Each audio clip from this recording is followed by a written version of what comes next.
Muy bien, buenos días, hermanos. Vamos a comenzar nuestro estudio de escuela dominical. Tenemos para el día de hoy, en el capítulo 13 de Mateo, vamos en el versículo 33, ¿verdad? Donde vamos a empezar. Vamos, 33.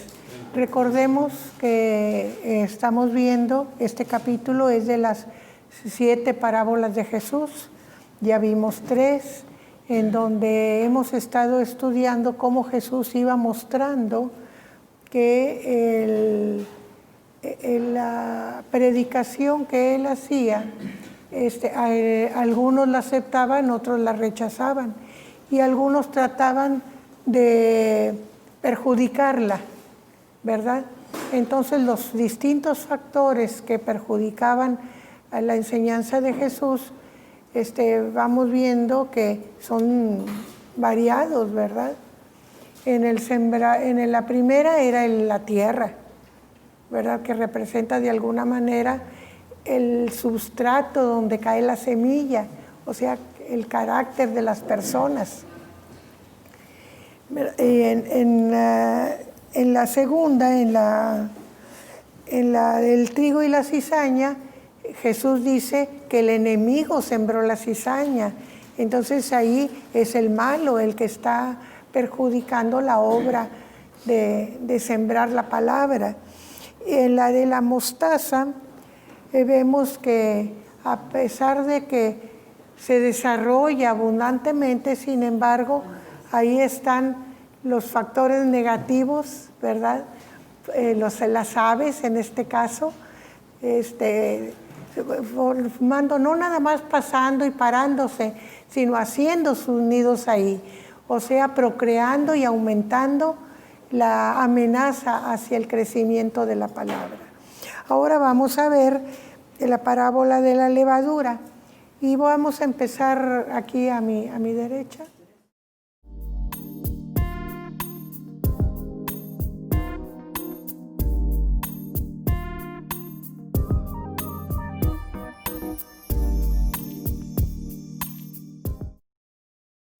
Nosotros aquí vemos cómo Jesús pone el ejemplo de la preparación del pan, donde en la harina se pone la levadura y se espera que leude, ¿verdad? Y ya que está todo leudado, o sea, esponjada la harina, entonces se hace el pan.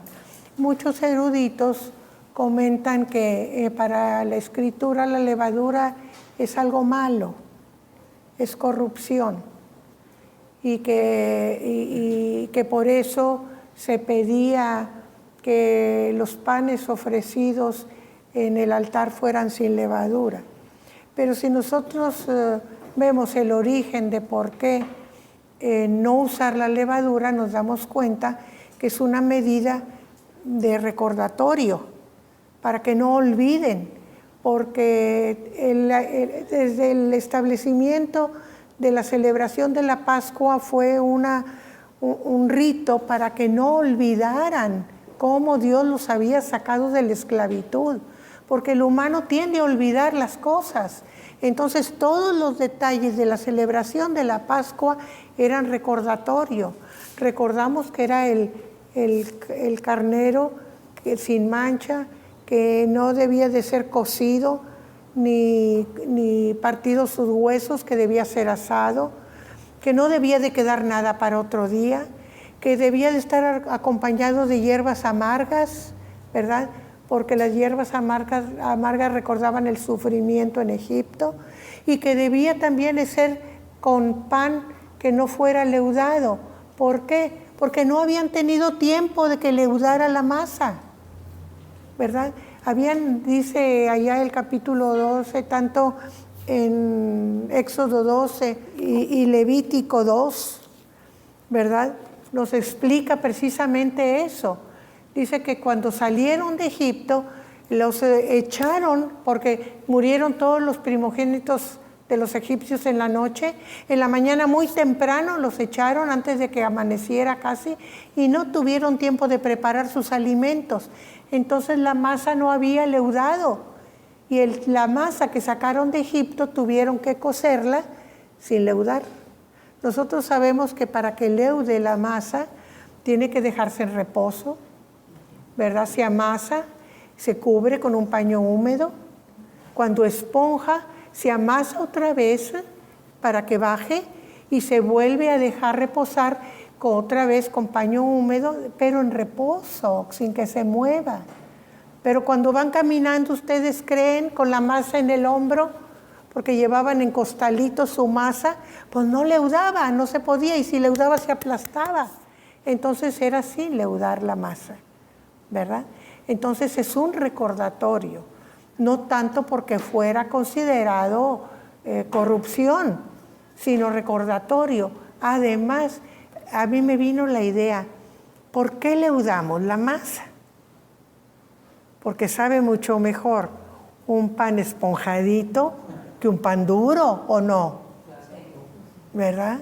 Cuando hacemos panes que no le ponemos nada, son duros, durísimos. Como la tortilla de harina. La tortilla de harina, pero la tortilla de harina no es dura porque es delgadita y no se cose en horno.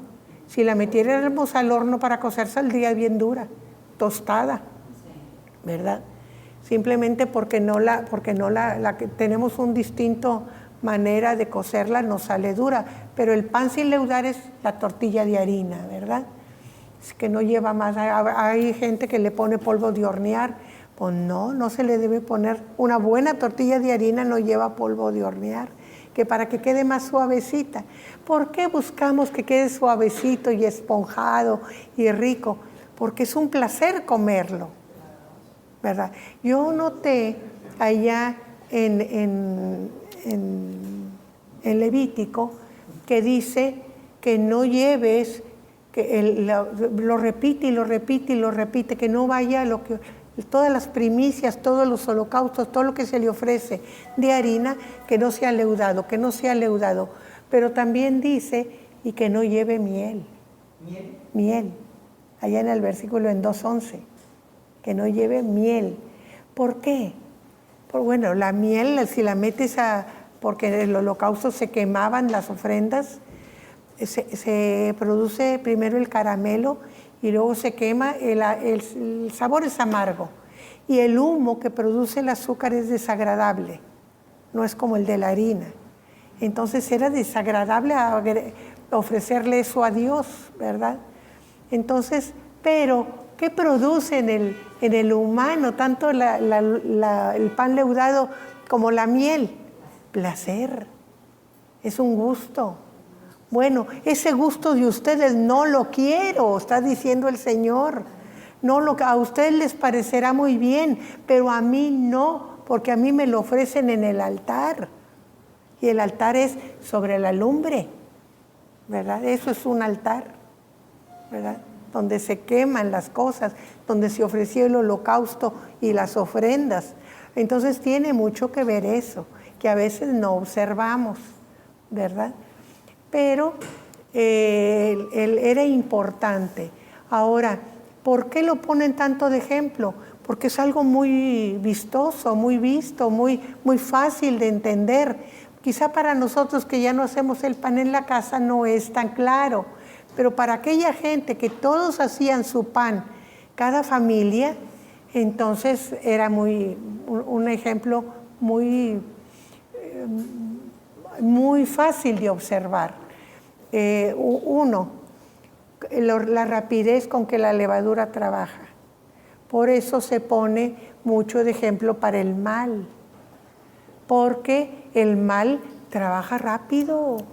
El bien es muy difícil de imitar, pero el mal apenas lo vemos y ya lo estamos haciendo, ¿verdad? Entonces, por eso con los niños tenemos tanto cuidado de que no estén en contacto con el mal o con las malas costumbres, porque las toman de volada, de volada. Entonces, por eso se pone de ejemplo, ¿verdad? Así como la levadura en un momento leuda toda la masa, así el mal que entra escondidito, así como por eso dice que escondió la mujer en 3 medidas de harina. Los intérpretes le dan sentido a todo. Dicen que 3 medidas representan los 3 grupos de gente creyente que había o de sociedad que había en el tiempo de Jesús entre los judíos: los fariseos, los saduceos y los herodianos, ¿verdad?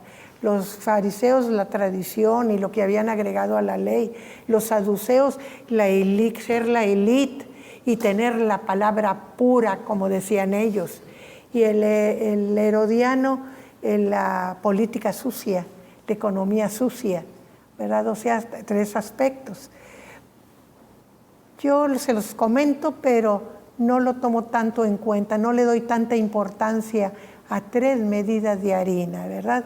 ¿Por qué? Porque tenemos una cierta manera de preparar. Si es una familia chica, hacemos menos tortillas de harina, los que todavía las preparan en su casa. Si tienen una familia mediana, usan otra medida de harina. Y si tienen una familia grande, pues también es otra medida. Y les voy a decir que a veces no depende de la medida, depende mucho de las manos. Mi primer esposo hacía 2 kilos de harina. A él le gustó de un momento de su vida en adelante hacer tortilla de harina muy temprano en la mañana. Y hacía 2 kilos. Para mí 2 kilos era una barbaridad, sino más para amasarla. Y le decía yo, como tienes las manos tan grandotas, pues ni trabajo te cuesta amasar la harina, ¿verdad? Pero, o sea, depende de las costumbres y depende del gusto, vamos a decir, de cada quien. Entonces, no les doy tanta importancia a lo de las 3 medidas, ¿verdad? Pero sí el hecho de que dice Jesús que leuda toda la masa. ¿Qué quiere decir? Que si nosotros dejamos que el mal penetre, entonces va a ser destrozos, desastres, porque va a contaminar todo, más o menos, pero va a contaminar todo, ¿verdad? No podemos pensar como muchos que consideran que es el Evangelio y la masa es el mundo, porque nunca veremos todo el mundo convertido. Eso es una realidad y Apocalipsis nos lo dice, cómo con todos los intentos que hizo el Mesías, el Cristo, el personaje principal, el rey del Apocalipsis, nunca logró que todos se convirtieran y siempre hubo una porción que tuvo que ser echado en el lago de fuego, ¿verdad? A pesar de esa paciencia y esa misericordia que mostraba para que se convirtieran, ¿verdad? Entonces no podemos pensar que represente una total transformación del género humano hacia Dios, ¿verdad? Pero sí que el mal, cuando penetra, hace estragos, ¿verdad? Eso sí lo interpreto como la parábola de la levadura. Quise comentarles esto del origen, del por qué los panes sin levadura, porque todos sin falta, todos los comentaristas dicen que representa corrupción, todos, ¿verdad? Y yo lo veo en el principio, no era por corrupción, era porque no se pudo, ¿verdad? No se pudo tener, y ellos tenían que recordar las condiciones en que habían salido. Era la única manera que no se les olvidara lo que Dios había hecho por ellos, ¿verdad? Entonces eso para mí sí es muy importante. Bueno, vamos a seguir con la lectura, versículo 34.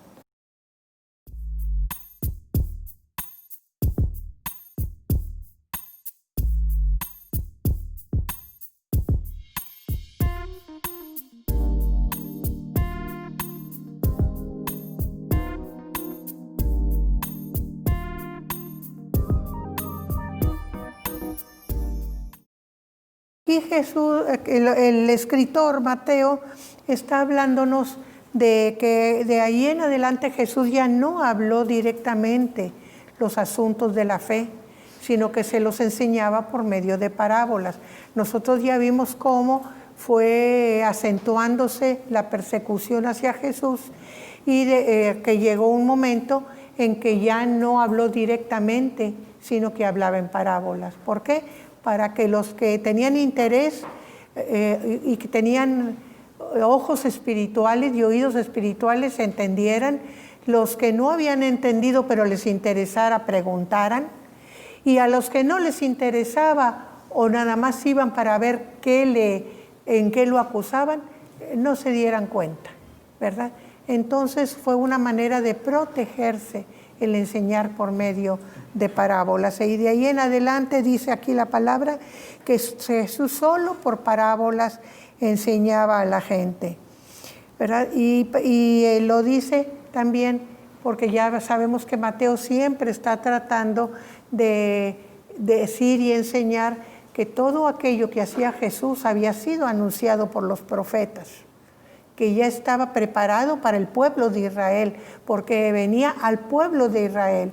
Entonces dice, para que se cumpliese lo dicho por el profeta cuando dijo: abriré en parábolas mi boca, declararé cosas escondidas desde la fundación del mundo.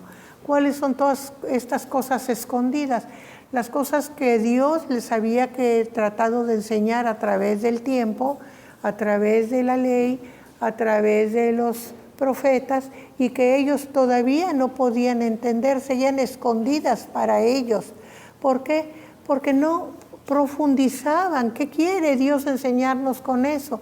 Le daban su propia interpretación y muchas veces incorrecta, y luego sentían que la tenían que completar. Entonces la completaban con otras leyes accesorias, que era la tradición, y que no era lo que Dios había querido enseñarles, ¿verdad? Entonces, por eso dice que estaban escondidas para ellos aquellas cosas porque no las entendían, ¿verdad? Y seguimos con el versículo 36, por favor.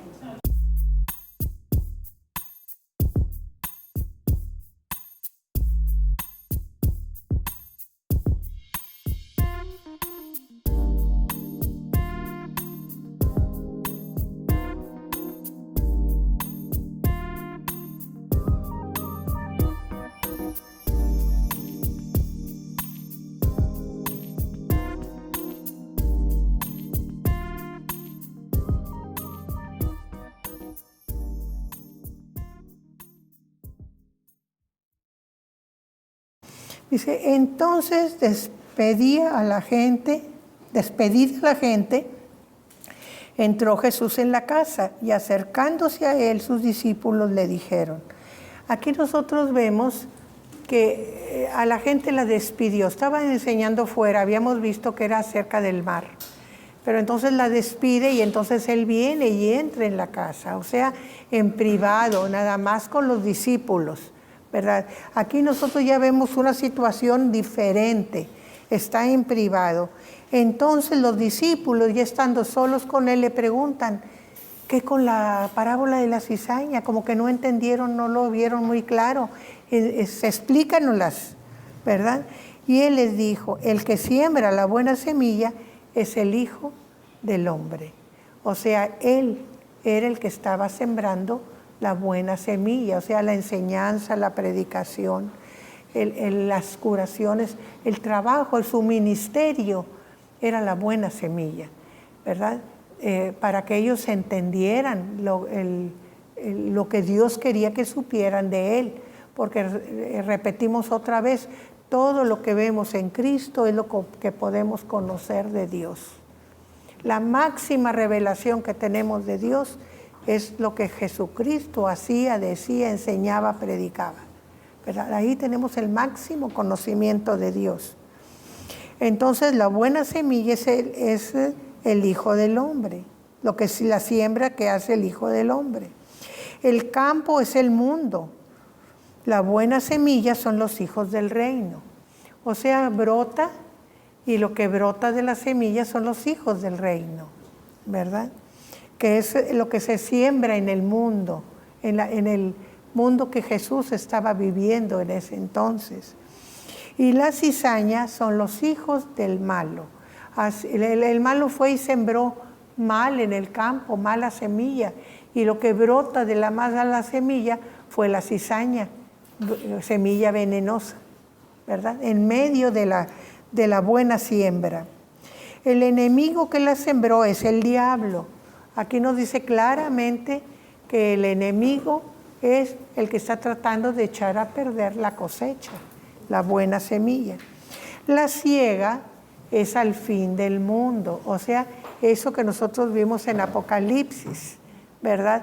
Cuando ya viene la segunda venida del Señor y viene el juicio, ¿verdad? Y entonces se empieza a separar a los buenos de los malos. ¿Y quiénes son los segadores? ¿Quiénes son los que van a cegar a los ángeles, verdad? Van a cortar la cizaña, la van a hacer manojos y la van a echar al horno de fuego. Eso también lo vimos en Apocalipsis, ¿verdad? Ahí ya el hombre no entraba para nada en la acción, eran los ángeles, los servidores. Y aquí Jesús también está hablando de que Él está encima, porque Él es el Señor del campo, Él es el sembrador. Pero los ángeles vienen a servirle, son los segadores y son los que van a separar el trigo de la cizaña y echarla en el horno de fuego, ¿verdad? A quemar la cizaña. Hermana, sí.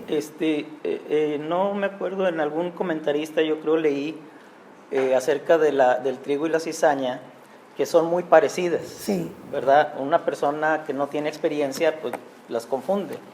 Por eso era uno de los motivos por el cual Jesús dijo que no la arrancaran, ¿verdad? Porque no sea que arrancaran también con ella el trigo. Sí. Y otra razón que yo leí es que subterráneamente las raíces de ambos tienden a unirse, ¿verdad? Sí. Entonces al arrancar uno, pues se iba a traer el trigo, ¿verdad? Sí. Y lo interesante es que Jesús dice: dejad crecer juntamente lo uno y lo otro hasta la siega. O sea, siempre va a haber en un grupo, en una comunidad cristiana, siempre va a haber gente que es realmente cristiana y gente que aparenta ser cristiana, pero en realidad es cizaña, ¿verdad? Siempre va a haber, sí, hasta la siega. Sí, recordemos que Jesús dice que el campo es el mundo, ¿verdad? Es el mundo, no es propiamente la iglesia. No nos preocupemos tanto, ¿verdad? Sí es cierto que se mete porque el mal permea todo, ¿verdad? Nosotros vemos en la iglesia primitiva cómo Pablo les advertía de los ebionitas, o sea, los pobrecitos, los judíos aquellos que se decían muy santos pero que se metían en la congregación cristiana para tratar de llevar a los cristianos a la ley otra vez, ¿verdad? Y vemos cómo luchó tanto Pablo por ello, pero si vemos los resultados, vemos que lograron en cierta manera su propósito, porque muchas de las formas de rito de la iglesia mayoritaria son las costumbres judías. Desde la pila que está en la entrada, que era la pileta, ¿verdad?, de que tenía el gran mar que hizo Salomón, hasta las campanillas, las vestiduras sacerdotales, el incienso, el lugar donde está la copa con las hostias, el altar, también es... el altar, ¿verdad? ¿Por qué? Porque ahí hay un altar del sacrificio, porque misa significa en latín sacrificio, y se sacrifica todo el tiempo, ¿verdad? La comunión ahí representa el sacrificio, están repitiendo sacrificio, ¿verdad? Entonces, en el exterior es todo judío, todo es judío, pero no en la esencia. En la esencia hay un cierto politeísmo práctico, no teórico, porque se cuidan mucho de la teoría, pero práctico sí, al tener todas las estatuas, ¿verdad?, alrededor. Entonces, ahí vemos cómo sí se infiltró, a pesar de los cuidados y de las enseñanzas.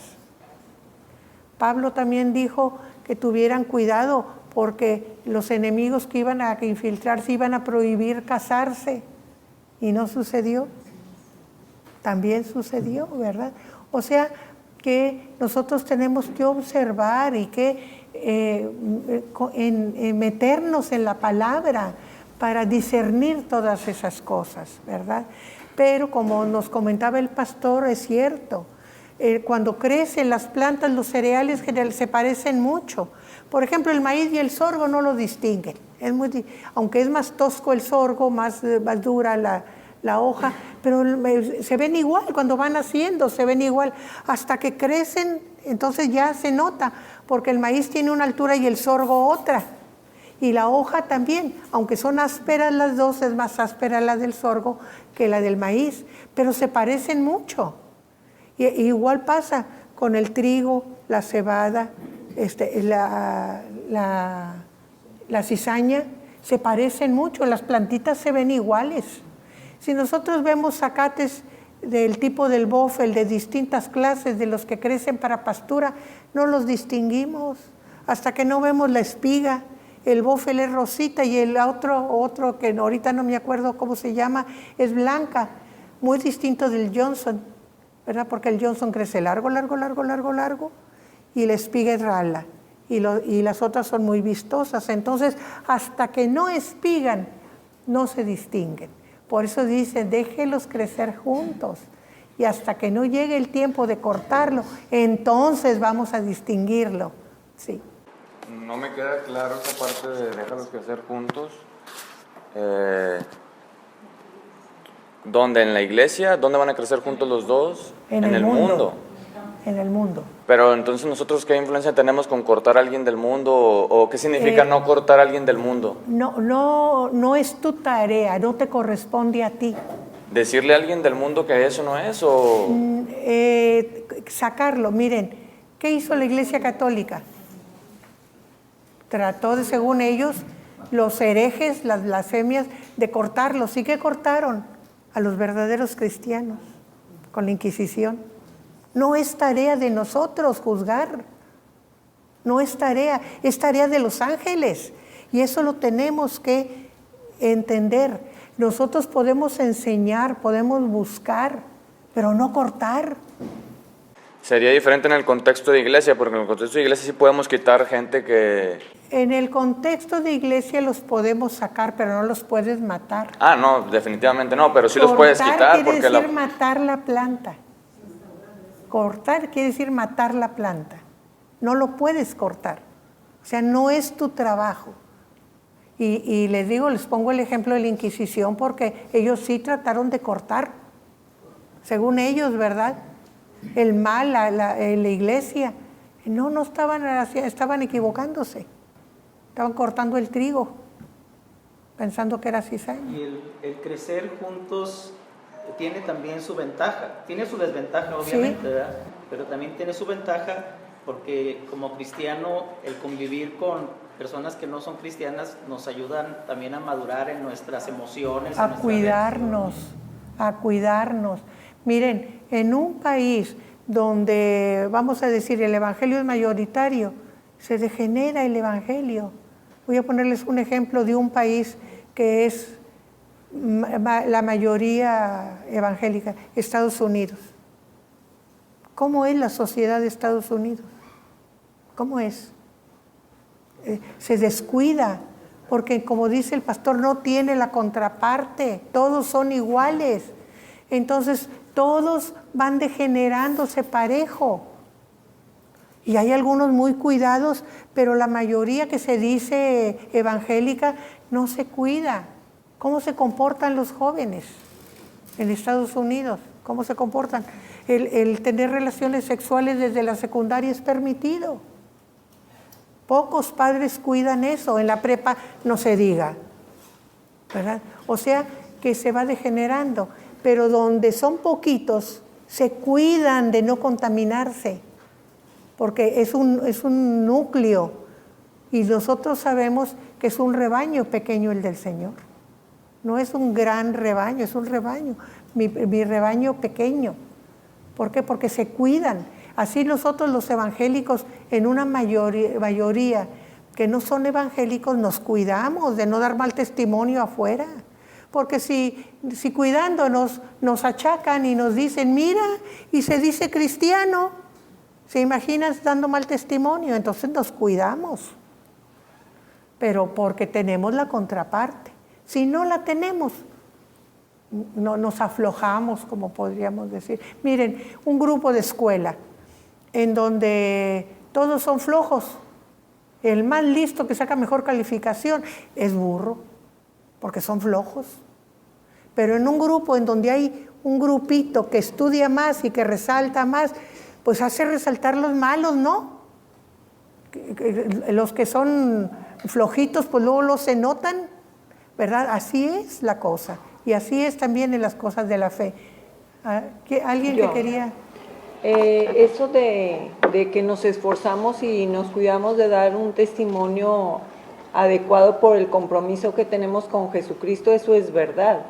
Pero en el mundo existe gente de todo tipo que va a interpretar lo que quiere interpretar. Sí. Así te cuides, así te esfuerces o no, cada quien va a interpretar lo que quiere y aún esforzándonos, ellos nos pueden juzgar mal y equivocadamente. Ah, claro, eso no nos escapamos, ¿verdad? Eso no nos escapamos. Yo estaba leyendo un libro que me prestó mi hijo de un as de la Segunda Guerra Mundial del lado alemán, que fue el más condecorado en toda la guerra. Toda su misión fue en el frente oriental, o sea, el lado de Rusia.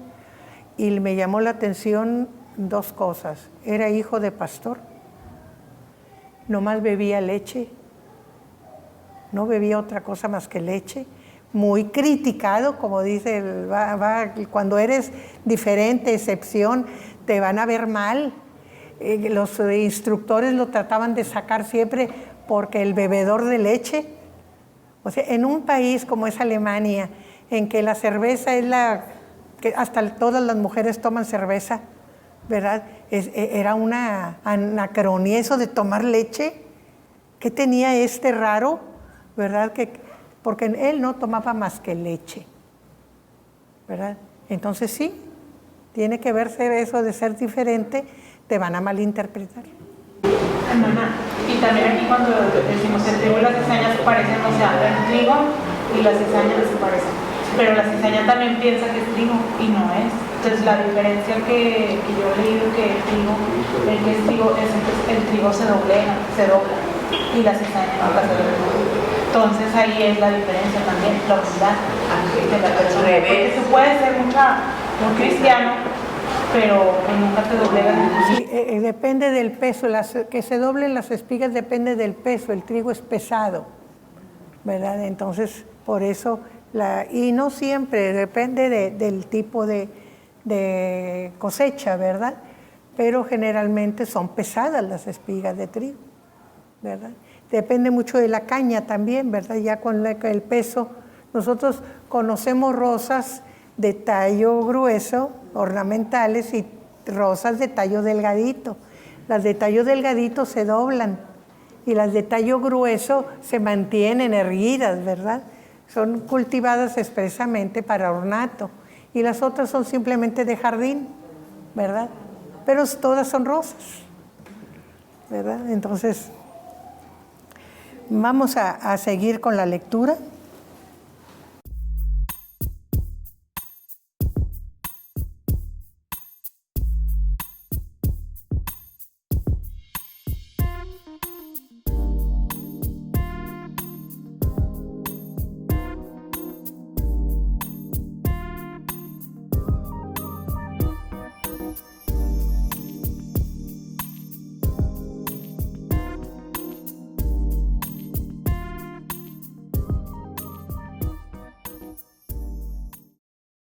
Estamos viendo lo que comentábamos hace un momento, ¿verdad?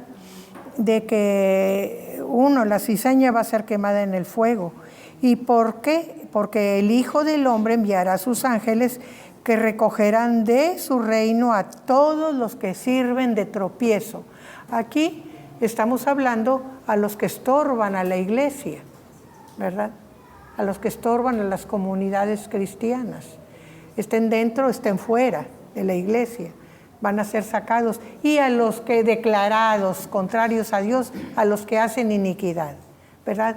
Pero los que hacen tropiezo muchas veces están escondidos están camuflajeados, están trabajando por debajo. Por ejemplo, el chisme en la iglesia, que está creando siempre enemistad entre unos y otros. Eso es un estorbo, ese es un tropiezo grande. ¿Por qué? Porque hace que la gente se enemiste y se separe y se disguste y no esté. Si yo soy una persona muy sensible, mejor me voy, porque aquí no estoy a gusto, ¿verdad? Entonces esos son tropiezos y está dentro de la iglesia. Entonces mucho cuidado con ser tropiezo a la labor del Señor, ¿verdad? Y le digo clarito, los que hacen iniquidad. Dice, y los echarán en el horno de fuego, y ahí será el lloro y el crujir de dientes. Aquí miren, cuando habla Jesús de echarlos en el horno de fuego, nos damos cuenta que van a ser destruidos, pero la reacción de los echados en el horno de fuego es el lloro. ¿Por qué? Por el castigo. No están bien ahí, no están a gusto, están sufriendo. Pero ¿y el crujir de dientes? ¿Qué quiere decir? Están enojados, porque cuando crujen los dientes estás furioso, con los dientes apretados, rechinándolos. Antes decía que tenía lombrices, ¿no? Estás incómodo, estás mal, ¿verdad? Entonces, quiere decir que nunca ni aún hay arrepentimiento, hay enojo contra Dios porque los mandó al castigo, enojo contra Cristo porque no lo pudieron vencer, ¿verdad? Entonces eso sí es importante, no hay arrepentimiento en esa gente, hasta el final no hay arrepentimiento, ¿verdad? Y también aquí volvemos a notar que el Hijo del Hombre es el amo, es el Señor, y los ángeles le sirven, ¿verdad? Porque lo dice, enviará a sus ángeles, ¿verdad? Y bueno, muy bien. Entonces dice, los justos resplandecerán como el sol en el reino de Dios. ¿Por qué resplandecerán? Porque no hay nada que les haga sombra. Se van a ver claritos. Sí, cuando estamos todos revueltitos, pues ni nos vemos, ¿verdad? Se ve toda una masa ahí informe. Pero cuando se quitan los malos, los que no tienen brillo, entonces van a resplandecer. Se va a ver. Es como cuando, voy a poner un ejemplo burdo. Cuando metemos las manos en el lodo y traemos un brillante, pues aunque sea brillante no brilla. ¿Por qué? Porque está lleno de lodo, está cubierto, no se deja ver. Nos enjuagamos las manos, le quitamos el lodo, que es lo que estorba, y brilla. O cuando, a mí me pasaba eso mucho, ¿verdad?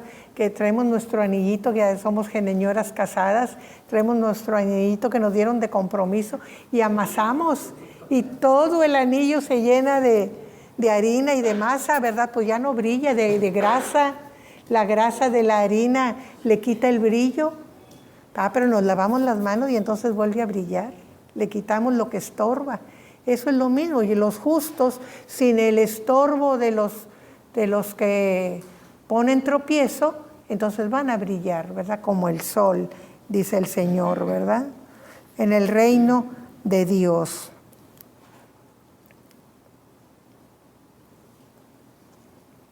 En el reino de su Padre. Y luego termina diciendo, el que tenga oídos para oír, oiga. O sea, el que tiene oídos espirituales, capte la enseñanza y reténgala, ¿verdad? Y el que no quiere oír es como si no tuviera oídos. Por eso el que tiene oídos para oír, oiga, ponga atención. Vamos a seguir con el 44.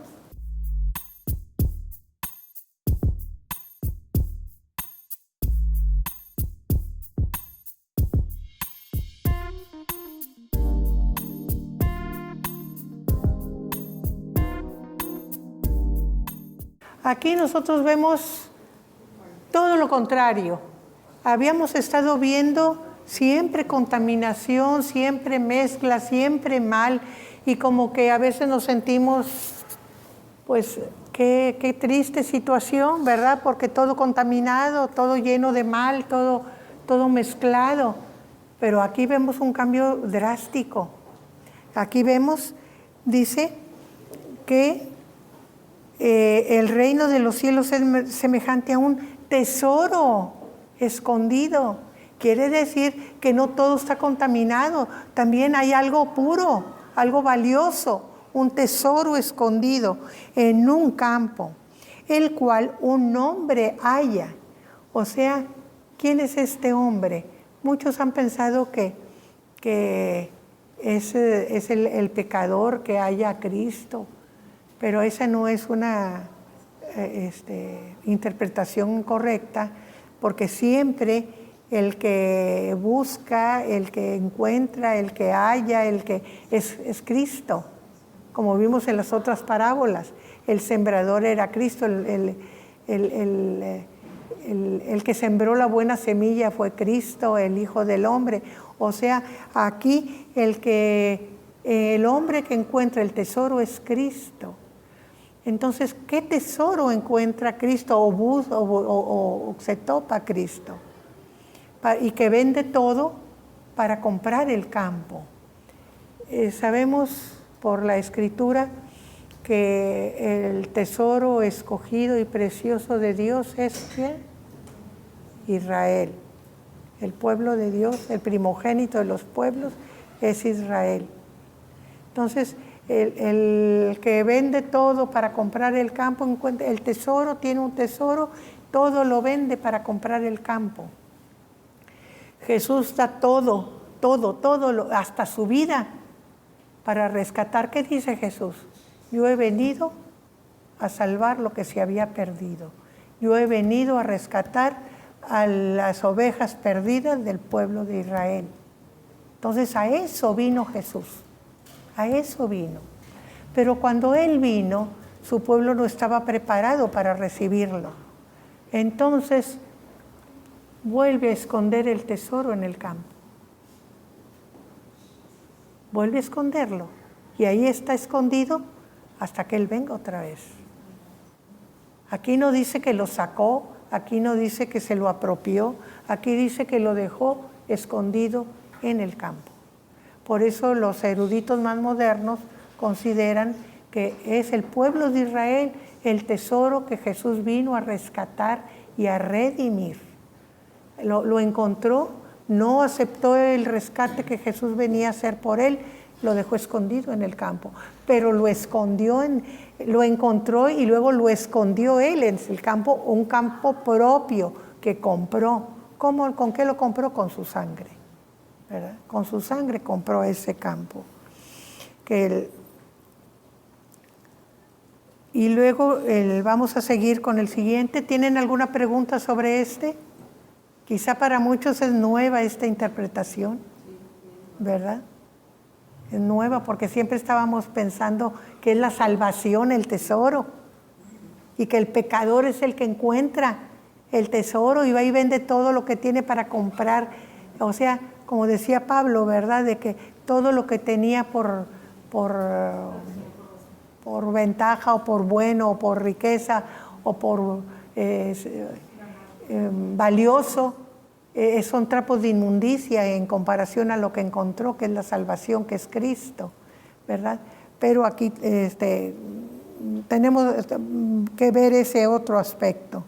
Vamos a seguir con lo de la perla. También tenemos, aquí repite el que no todo está perdido, sino que hay algo precioso.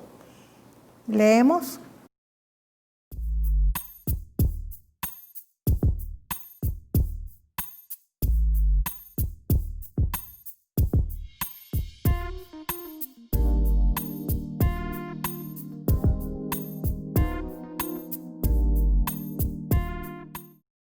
Este ejemplo es muy parecido al anterior, ¿verdad? Encuentra algo precioso, algo valioso, algo que es más que todo lo que conoce, y entonces lo trata de adquirir.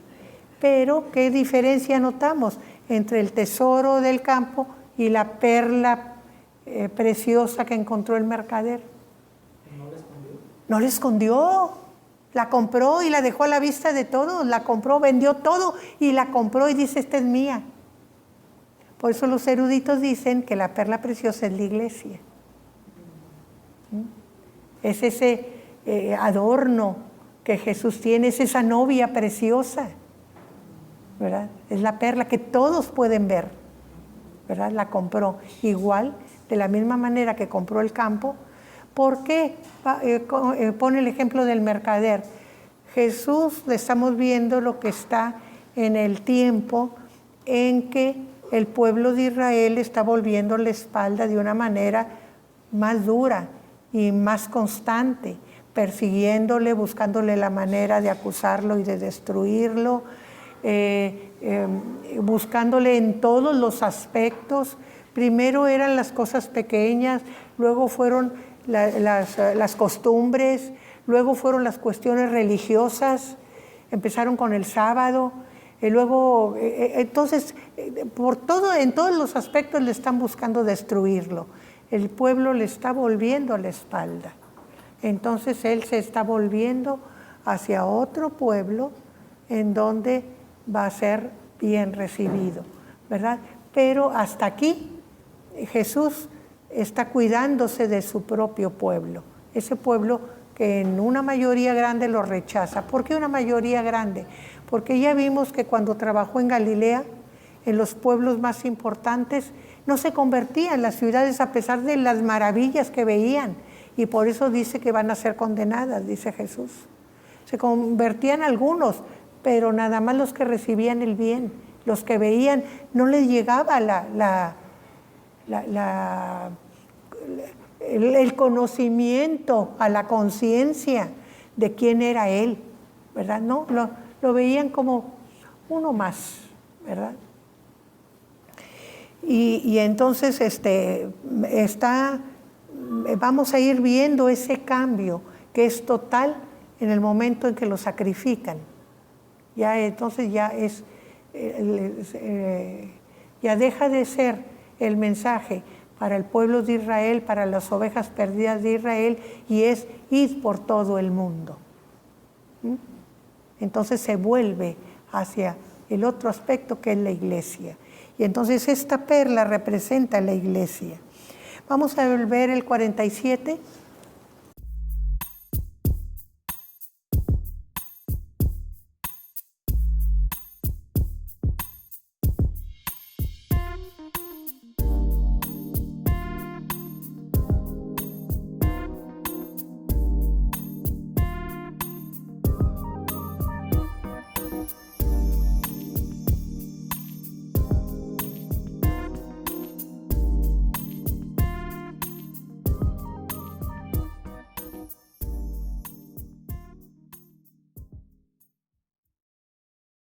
Nosotros vemos de alguna manera cómo Jesús ha ido llevando las cosas desde los inicios de las primeras parábolas. El sembrador salió a sembrar y la tierra prácticamente es la tierra buena, ¿verdad? Pero la semilla no cae toda en tierra buena, en el camino, en los pedregales, en los espinos, y no más una en tierra buena. Como que la predicación con el pueblo de Israel, que poquitos, la cuarta parte responde. Y luego vamos viendo cómo va cambiando el aspecto hasta que llega a esta última parte, que es la red. O sea, como el mundo, ¿verdad? Y esa red que recoge como la palabra de Dios, que atrae a todos hacia Él. Y entonces dice aquí, ¿verdad?, que la red que es echada en el mar de alguna manera representa el mundo. Habíamos dicho que mucho cuando en Apocalipsis estudiamos, que representaban los pueblos gentiles. La tierra representaba al pueblo de Israel y el mar los pueblos gentiles. Pues la red es echada en el mar, ¿verdad?, los pueblos gentiles, y recoge toda clase de peces, o sea, de muy buena calidad, de mediana calidad, y peces francamente malos, que no sirven para nada, ¿verdad? Es como cuando se sembró la semilla, ¿verdad? Que dio a 30, 60 y a 100. No se recoge nomás la que dio a 100, se recoge todas las cosechas, sean medianas o sean malitas o buenas, pero es cosecha, se recoge en el granero. Aquí también en la red hay una característica muy notable ahí. Recoge toda clase de peces y una vez llena la sacan a la orilla y sentados, esta palabra es importante, sentados. ¿Qué quiere decir? No es a la carrera, no es a como veo, no, me pongo a observar, me siento y me pongo a observar la pesca para no equivocarme. Entonces van echando en la cesta los buenos y tiran los malos. Aquí no dice que los echan al horno de fuego, porque la parábola está representando el trabajo del pescador, ¿verdad?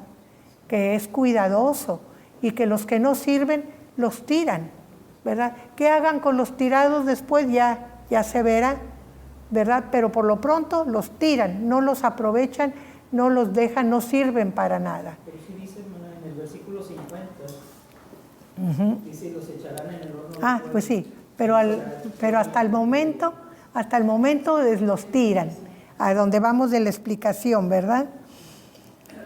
Lo bueno lo recogen en cestas y lo malo lo echan fuera, o sea, lo separan. Y luego dice Jesús que así será en el fin del mundo.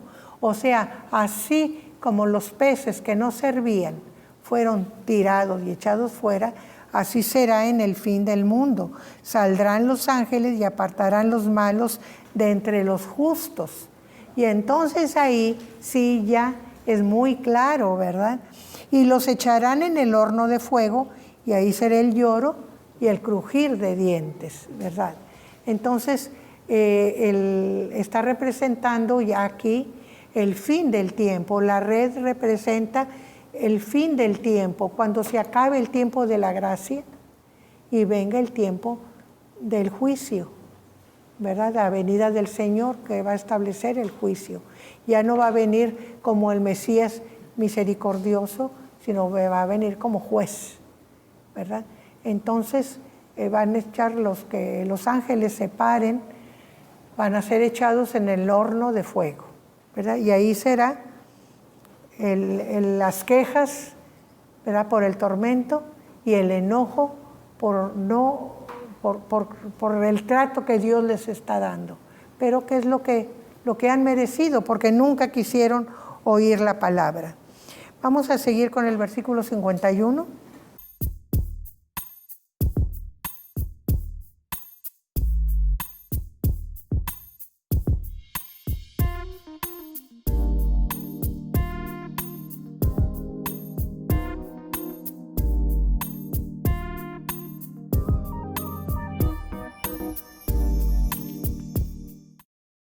Aquí Jesús les pregunta que si entendieron todo lo que les explicó. Recordemos que están en privado, tienen toda la facultad o la posibilidad de preguntar, y les dice, ¿entendieron?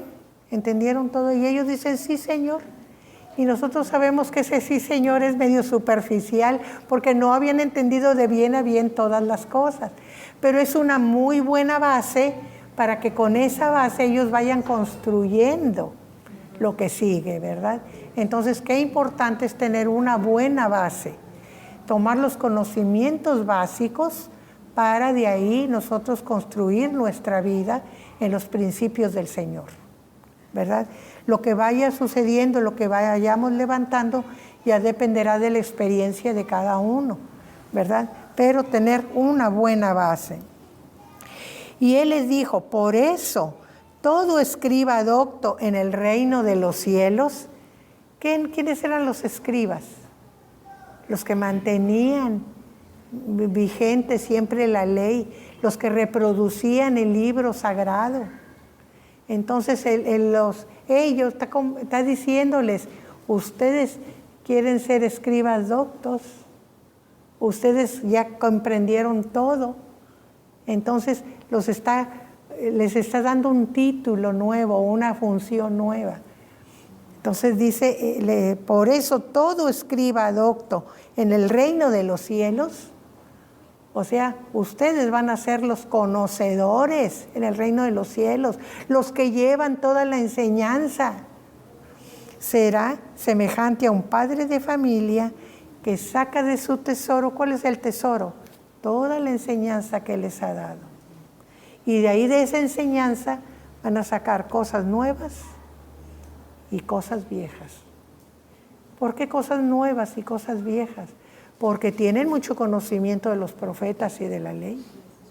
Nosotros todavía conservamos, por ejemplo, los 10 mandamientos nos son preciosos. Toda la humanidad los conserva en todas las constituciones del mundo. Son considerados los 10 mandamientos. Esa es la base de todas las constituciones del mundo. Pero también la experiencia cristiana te va a hacer sacar cosas nuevas. Nosotros cada vez que venimos a clase podemos sacar de la palabra cosas nuevas que poner en práctica, porque no es nada más conocerlo. El escriba docto es el que sabe y pone en práctica lo que sabe. Nosotros conocemos todos en nuestras profesiones, por distintas que sean, los teóricos de los prácticos. Hay gente que se sabe todo el conocimiento, pero al revés y al derecho, pero pónganlo a aplicarlo y no dan pie con bola, no saben, no pueden, no. ¿Por qué? Porque es un conocimiento nada más de teoría, no aprendieron a aplicarlo. Entonces así nos pasa en la vida cristiana también. Podemos ser muy buenos en conocimiento, en la palabra, repetirla de memoria y hasta tratar de repetirla al revés. Pero si no la ponemos en práctica, de nada nos sirve. Ese es el escriba docto, el que al mismo tiempo que la sabe, la pone, la convierte en vida. La convierte en vida, eso es lo importante, ¿verdad? Que la palabra de Dios sea una forma de vida para nosotros. Eso es lo que distingue al verdadero cristiano. El verdadero cristiano siempre va a poner la palabra de Dios en su vida diaria como práctica, ¿verdad? Entonces recordémoslo bien. Versículo 53, y ya con esa lectura acabamos.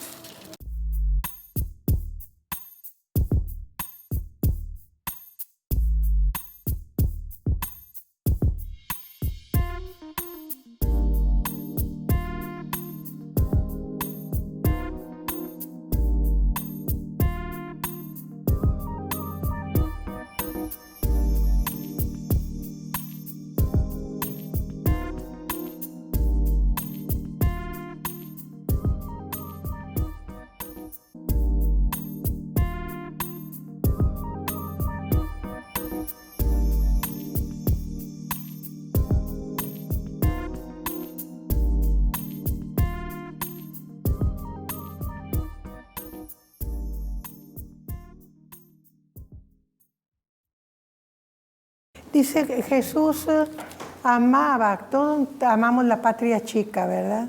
El lugar donde nacimos, el lugar donde crecimos, nos criamos, y Jesús no era la excepción. Dice que aconteció que cuando terminó Jesús estas parábolas se fue de ahí, o sea, de la zona del mar de Galilea, se fue más hacia tierra adentro, hacia el occidente. Y venido a su tierra les enseñaba en la sinagoga de ellos, de tal manera que se maravillaban. Él no quería dejarlos a sus propios gentes donde se había criado sin conocimiento, ¿verdad? A pesar de que ya habían tratado de agredirlo, ¿verdad? Entonces, pero ellos se maravillaban, decían, realmente sabe muchas cosas, realmente, bueno, hizo tantos milagros, ¿cómo le hizo? Y decían, ¿de dónde tiene esta sabiduría y esos milagros? O sea, ¿de dónde? No ha estudiado, no ha estado con los famosos maestros, los famosos rabinos, en donde se van a preparar todos los que quieren tener la sabiduría de Dios. ¿De dónde lo ha aprendido? Si siempre ha estado entre nosotros, ¿verdad? Entonces, a pesar de que veían que realmente sabía más que cualquier director de sinagoga. Sin embargo, no, pues ¿de dónde le viene? Si este es como cualquiera de nosotros aquí del pueblo. ¿A poco no es hijo del carpintero? ¿A poco el carpintero es muy importante? ¿A poco no es hijo de María? Y María es una mujer como cualquiera del pueblo, una señora del pueblo. ¿Qué se cree este? Que es un maestro importante, ¿verdad? A sus hermanos no están todos entre nosotros y los tratamos todos los días. Este no es diferente de nosotros. Y no están todas sus hermanas también con nosotros. ¿De dónde, pues, tiene estas cosas? O sea, ¿por qué se cree tanto que nos viene a enseñar? ¿Y por qué que tantos milagros que ha hecho? Si es un hombre común y corriente. A pesar de lo que veían, no querían reconocerle. No querían ver que era diferente. No querían aceptar que era más que ellos. ¿Por qué? Si es uno de aquí del pueblo. Entonces, esa dice...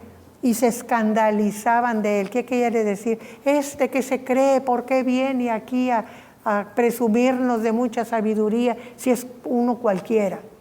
Eso es escandalizarse, ¿verdad? Pero Jesús les dijo, no hay profeta sin honra, sino en su propia tierra y en su casa. Y ahí esto es muy significativo, porque quiere decir que ni en su lugar de origen, ni en su hogar le reconocían su mesianismo, ¿verdad? Entonces, dice, eso no tiene vuelta de hoja. Donde te han visto crecer, no te van a reconocer méritos. Es muy conocido, por ejemplo, los médicos generalmente no los mandan al pueblo de donde son, los mandan a otra parte, porque cuando los vieron crecer, no, hombre, a lo mejor ni sabe nada. Eso es muy común. No los mandan al pueblo donde nacieron generalmente, ¿verdad? ¿Por qué? Porque hay esa tendencia a decir, pues si lo vi huerco mocoso, ¿verdad? Jugando ahí en la tierra, ¿qué va a saber ¿verdad? Por eso dice, ni en su casa, ni en su tierra. Es una predisposición del humano a menospreciar en lugar de sentirse orgullosos. Ya cuando todo el mundo lo reconoce, entonces así vamos a levantarle una estatua, ¿verdad? Pero cuando ya todo el mundo les da honores. Pero antes no, ¿cómo? Si es igual que nosotros, ¿verdad? Pero con esto terminamos el capítulo 13, las 7 parábolas, y vimos cómo fue Jesús avanzando con las parábolas en cuanto a su enseñanza, ¿verdad? Cómo empezó enseñando libremente y luego cómo fue encerrándose, enseñando en parábolas, y cómo al final habla sus últimas parábolas. Primero, que hay una mezcla de bien y de mal en el mundo, a pesar de la palabra. Luego, que hay sus reductos puros y buenos, brillantes, valiosos. Y cómo al final va a ser la separación, ¿verdad? No por nosotros mismos, sino por los ángeles de Dios. Muy bien, vamos a... Hermana, sí, ¿por qué no menciona el nombre de las hermanas? Porque no eran importantes las mujeres en la cultura judía, nomás los hombres, ¿verdad? Aquí es muy característico. Los nombres de las hermanas no importan. Antes mencionan el nombre de la mamá, ¿verdad? Antes lo mencionan, el nombre de la mamá. Y el evangelista Mateo, pues lo tiene que mencionar porque ya lo había mencionado desde la Anunciación, ¿verdad? Entonces ya conocía, sus lectores ya conocían el nombre y ya lo menciona. Pero si no fuera por eso, tampoco el nombre de María lo mencionaría, ¿verdad? Es parte de la cultura, ¿verdad? Quizá nosotros también tengamos faltas así y que no nos damos cuenta porque es la costumbre, ¿verdad? De que le damos poca importancia a ciertas cosas que vemos comunes. Aquí, en este caso, el Espíritu Santo es el que está inspirando, entonces el hecho de que no lo mencione, estaremos diciendo que el Espíritu está siendo menos importante a... El Espíritu mueve a escribir, pero tu personalidad pasa, El Espíritu es muy respetuoso. Es muy respetuoso, tu personalidad pasa. La forma como escribes, la forma como te expresas es la tuya.